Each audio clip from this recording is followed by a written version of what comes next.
Ms. Hong and the journey to build the largest rice noodle empire in southern Vietnam. Ms. Hong, whose full name is Nguyen Thi Hong, was born in the late 1960s in a poor family in the Mekong Delta.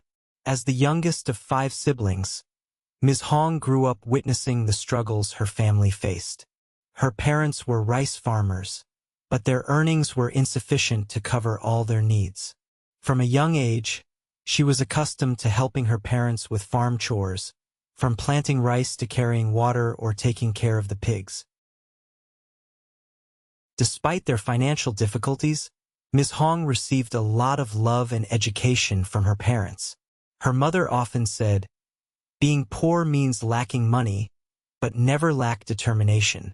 These words deeply influenced her and became the guiding principle throughout her life. At the age of 10, she started helping her mother make noodles. While it was a simple task, it laid the foundation for her future business journey. Although her family made delicious noodles, the output was limited. She always wondered why her family's noodles were not more widely known, and this became the seed of her future ambition.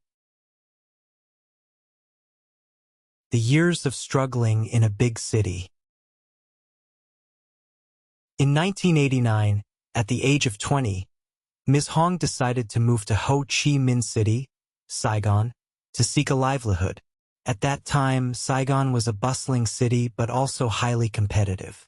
She started by selling noodles on the streets in District 4.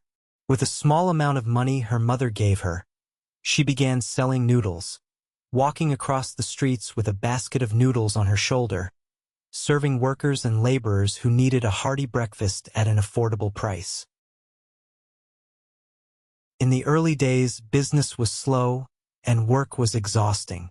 She woke up at 3 a.m. every day to prepare fresh noodles, and at first, the number of customers was not many. However, she never gave up.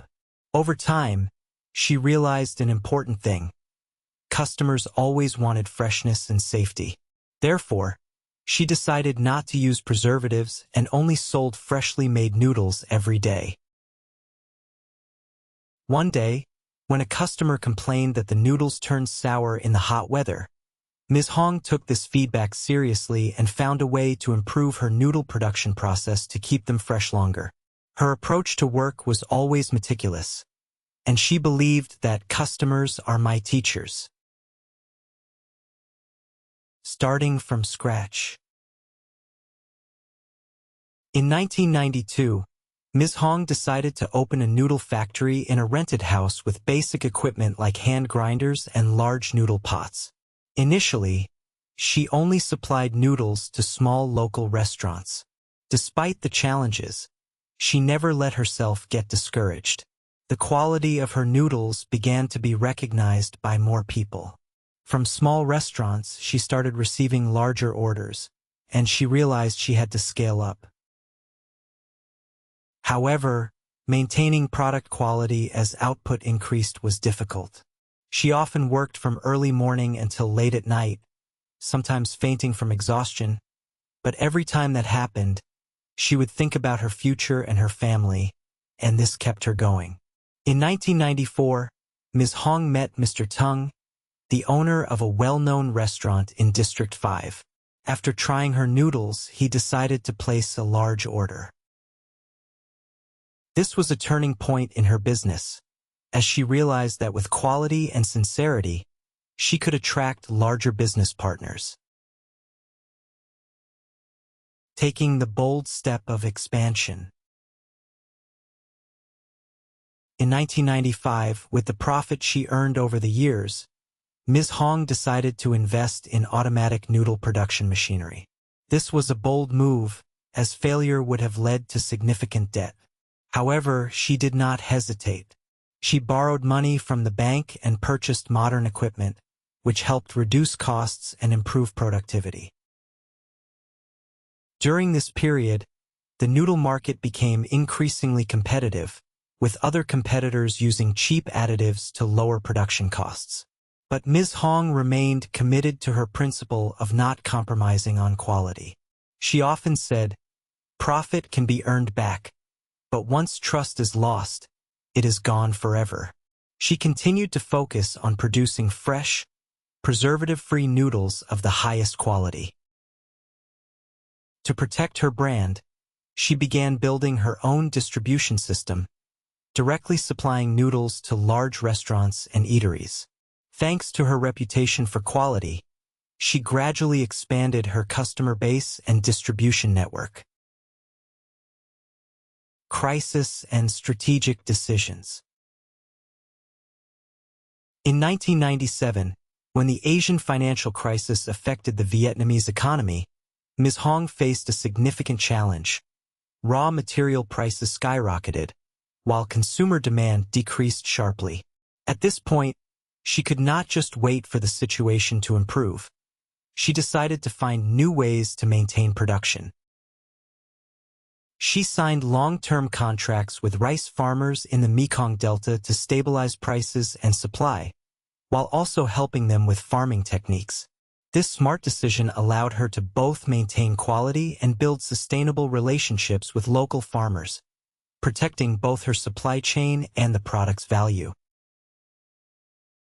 Building a brand and expanding globally.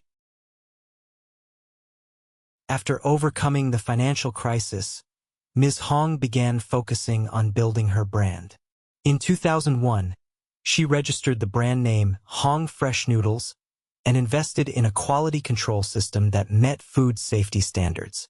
Her noodle brand began to grow rapidly and dominate the local market. Ms. Hong also focused on researching new products to meet the needs of modern consumers, such as gluten-free noodles and brown rice noodles.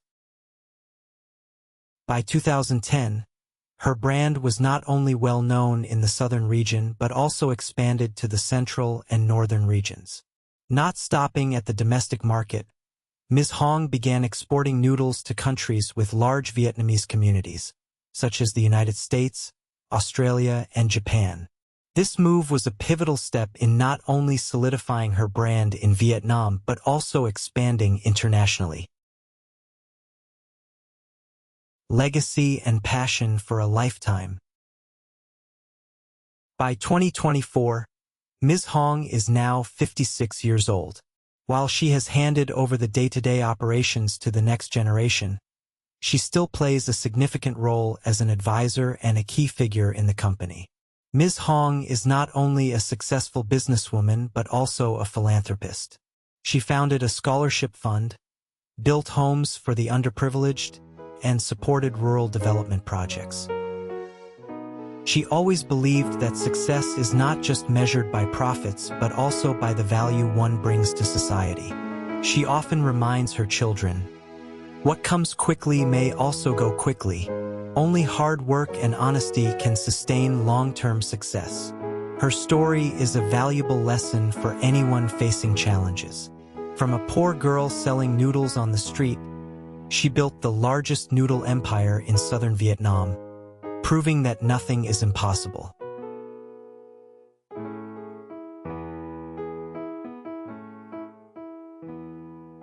Thank you for patiently listening up to here, and I also congratulate you because your listening ability has improved. Along with that, your high concentration has been and will gradually form. All the necessary abilities for success, whether in your studies or work, are thoroughly opened in each video that I post. I wish you happy learning,